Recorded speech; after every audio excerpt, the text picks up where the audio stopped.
ಕೋಹಳ್ಳಿಯಲ್ಲಿ ವಿವಿಧ ಕಾಮಗಾರಿಗಳ ಉದ್ಘಾಟನೆ ಮಾಡಿದ ಶಾಸಕ ಲಕ್ಷ್ಮಣ ಸವದಿ.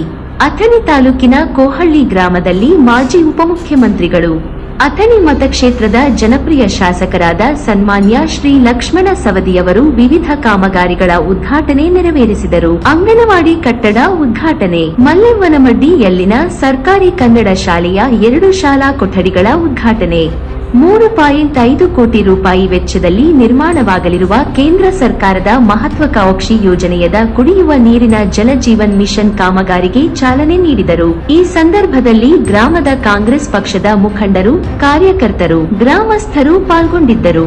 ವರದಿ ಶಶಿಕಾಂತ್ ಕುಂಡಿಪಲ್ಲಿ, ವಿಜಯ ವಾಯ್ಸ್ ನ್ಯೂಸ್ ಕನ್ನಡ, ಅಥಣಿ.